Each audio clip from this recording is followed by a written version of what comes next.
Hey, everybody, and welcome back to the Deep Dive.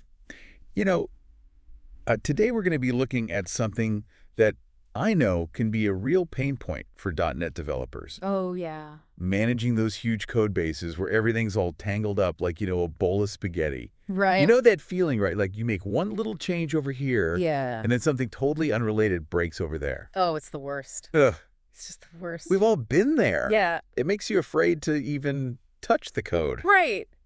Because who knows what's going to happen? Exactly. Yeah. But what if I told you there might be a way to, bring some order to all this chaos? Yeah, okay, you've got my attention. All right, so, you send over those excerpts from this document called MediatR.pdf, Right. and it talks about a tool that could be the answer to our prayers. MediatR. Okay. Yeah. I'm intrigued.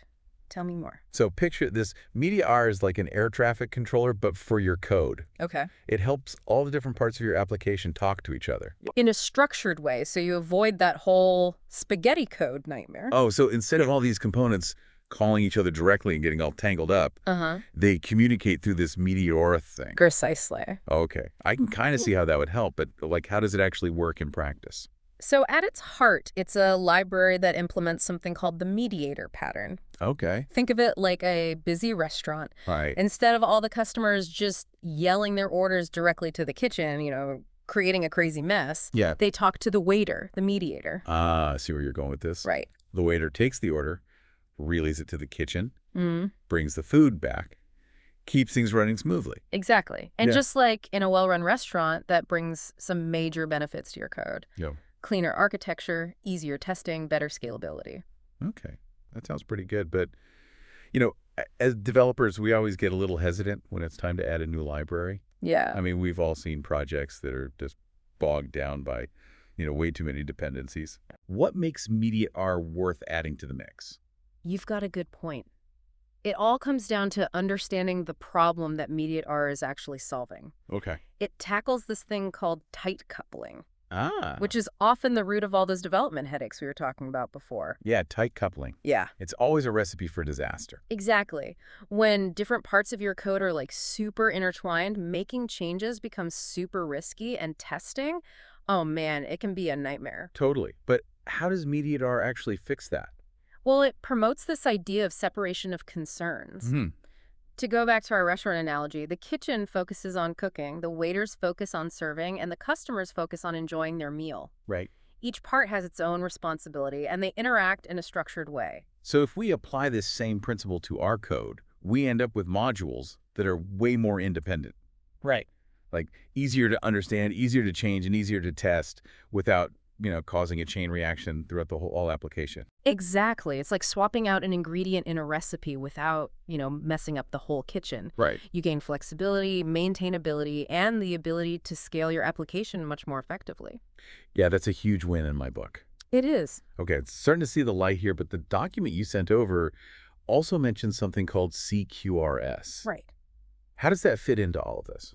So CQRS stands for Command Query Responsibility Segregation. Okay. It's a pattern that actually works beautifully with MediatR. Mm. The basic idea is to separate commands, which are actions that change data, Okay, from queries which just retrieve data. gotcha. It's kind of like the difference between borrowing a book from the library. That's a command because it changes the library's state, Right. versus just searching for a book, which is a query because it only gives you information. Okay, that analogy makes it super clear. Yeah. So how does MediatR make it easier to use CQRS? It gives you a structured way to define these commands and queries as requests, along with these dedicated handlers that process them. Okay. Imagine each request like a neatly packaged message with clear instructions. Hmm. And each handler is like a specialist that knows exactly how to deal with that specific type of message. So instead of having this jumbled mess of code trying to handle both data changes and data retrieval, Right. we have this elegant system where every action is clearly defined and handled by its own dedicated piece of code. Exactly. Okay, I can definitely see how that would make things way more organized and easier to understand. Yes, and the separation isn't just about organization. It also has a huge impact on performance. Oh, really? Yeah, queries can be optimized for reading data super quickly, while commands can focus on, data integrity and consistency during those write operations. Wow, so CQRS with MediatR doesn't just clean up our code. Yeah, It can actually make our applications run faster absolutely. by letting us fine-tune how we handle different types of data operations. I'm impressed. Good. But before we go too deep down this rabbit hole, Sure. there's one more thing I'm curious about. The document also mentions something called notifications in the context of MediatR. Right. What are those all about? Ah, yes. Notifications are all about letting different parts of your application respond to events without being directly coupled. Events. So we're talking about things that happen within the application, like a new user signs up or, a product gets added to the shopping cart. Exactly. Instead of having components directly call each other when these events happen, which again would create those nasty dependencies, we can use notifications. So it's kind of like sending out an announcement that, hey, something happened. Exactly. Think of it like a radio broadcast. Okay. The order creation process announces, hey, a new order was placed, and any part of the system that needs to know can listen in and respond accordingly. Oh, I like that analogy. But how do we actually define those listeners and what they should do when they hear the announcement? We define what are called notification handlers. Okay. They're classes that implement the iNotification handler notification interface, where T-notification is the type of notification they're interested in. Gotcha. So the notification handler is where we put the actual logic for responding to that event. Yes. This could be, anything from sending that email confirmation to updating inventory levels to logging the event for auditing purposes. Precisely. And you can have multiple handlers for a single notification. Oh, really? For example, one handler could send the email, another one updates the inventory, and yet another one logs the event. Wow. It's like having a whole team of specialists, each handling a different part of responding to an event, Exactly. all without creating this tangled mess of dependencies. Precisely. And as your application grows, you can just add more notification handlers without messing up the stuff that's already working. That's awesome. It's a super scalable and maintainable way to manage complex event-driven logic. Okay. I'm totally on board with this notifications thing. Good. But I got to admit, all this talk about handlers and interfaces is making me wonder about the actual code. Right. Does MediatR require us to write a bunch of boilerplate code for each handler? Not at all. MediatR is actually designed to be super streamlined and developer-friendly. Oh, good. The handlers themselves are usually pretty short and sweet. Okay. They just focus on the logic for handling that specific request or notification without a ton of extra fluff. Phew. I was picturing like pages and pages of boilerplate code. No. MediatR handles most of the heavy lifting behind the scenes. Okay, good. It gives you a clear and concise way to define your handlers so you can focus on the business logic Right. instead of wrestling with all those infrastructure details. Well, this has been a really eye-opening look into the world of MediatR. It has. We've covered a lot, starting with, the basic ideas of requests and handlers, Right. all the way to the power of CQRS and the elegance of these notifications. Absolutely. It's been great having you share all of these insights with me. It's been my pleasure. I'm actually already kind of itching to refactor some of my own code. But before we unleash our listeners on the world, armed with all of this newfound MediatR knowledge, let's take a second to recap the key takeaways and maybe offer a bit of parting wisdom. Sounds good to me. All right, welcome back, everybody.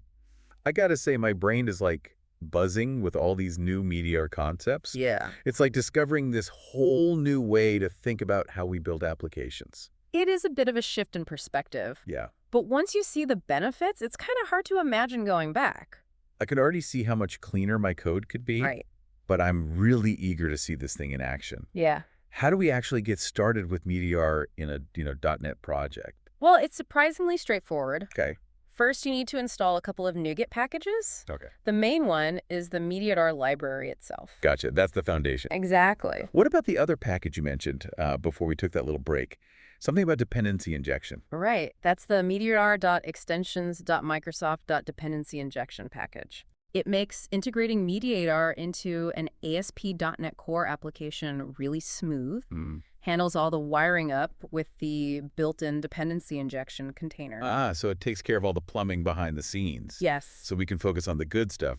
precisely. I always love it when tools just make our lives easier. It's the best. And speaking of making things easy, registering MediatR in your application is super simple. Really? How simple are we talking? You just add a single line of code to your startup.cs or program.cs file. No way. One line of code and we're good to go. That's it. No kidding. You're messing with me. Nope, it's literally one line, something like this. Services.addMediatR type of startup.assembly. Okay, I gotta admit, I'm impressed. Good. So this one little line tells MediatR to go and scan our entire project, find all those request handlers and notification handlers, and just like set everything up for us. Pretty much it's like magic, but without all the, smoke and mirrors. Okay, now that we have MediatR up and running, let's talk about like how we actually define those requests and the logic to handle them. Sure. I remember you mentioned something about iRequest response Right. before we took that break. Yeah.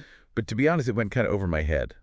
Okay, well, it's all about defining what goes into and what comes out of each action in your application. The iRequest response interface is used to model both commands and queries. Wait, hold on. Commands and queries. Yeah. But I thought those were like two different things. Yeah, they are, but Commands change data and queries just retrieve it. you're right, but they're both treated as requests. Why is that? Well, even though they have different purposes, both commands and queries involve sending a request and expecting some kind of response back. The iRequest response captures that commonality. Okay. It lets you define a request that either changes the system state, which would be a command, Right. or retrieves information, which is a query, while still ensuring you get a specific type of response back. So it's kind of like this universal language for talking to our application. Exactly. We send a request, whether it's a command or a query, and we get a specific type of response back. I can see how that consistency would make understanding the data flow much easier. Yes, exactly. That clarity is one of the big benefits of using MediatR. It brings structure and predictability to how all the parts of your application talk to each other.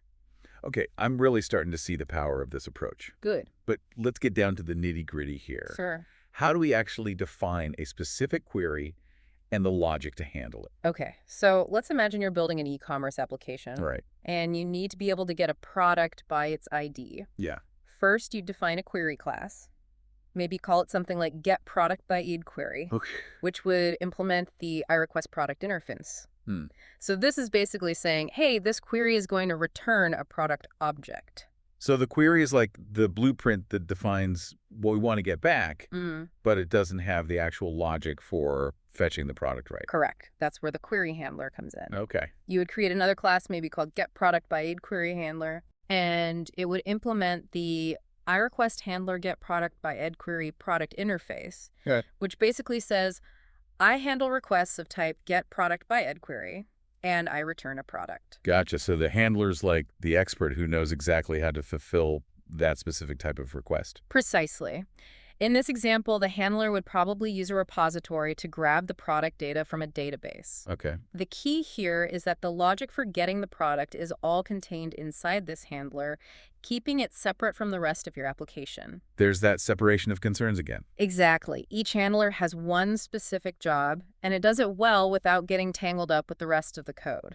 I'm starting to see the pattern here. Good. And this separation makes testing so much easier. Yeah, how so? You can easily test each handler by itself, making sure it gives you the right answer for a given input. All right, so we've defined the query, we've got the handler. How do we actually use all of this in our application, say, from like a controller? This is where MediatR really shines. You would inject the iMediator interface into your controller. Got it. And to execute the query, you just call the send method on the mediator, passing in a new instance of your getProductByIdQuery with the product ID you want. So the mediator is kind of like the middleman. Yeah. Takes the query, finds the right handler, and then gives us the result. You got it. And the best part is your controller doesn't have to know anything about how the product is actually fetched. It just sends the query and gets the result back, keeping your code nice and clean, concise, and focused. This is starting to make a lot of sense. Good. But before we go too crazy talking about queries, Sure. let's go back to those notifications. Right. I'm still a little fuzzy on how they fit into all of this. All right. Well, notifications are all about handling events in a loosely coupled way. Yeah. Remember that e-commerce example we were talking about? Yeah. Let's say a new order comes in. Gotcha. You might want to do a bunch of things like send a confirmation email, update the inventory, maybe even send a notification to the shipping company. Right. Yeah, that sounds like it could get really messy really fast. It could, but that's where notifications come in.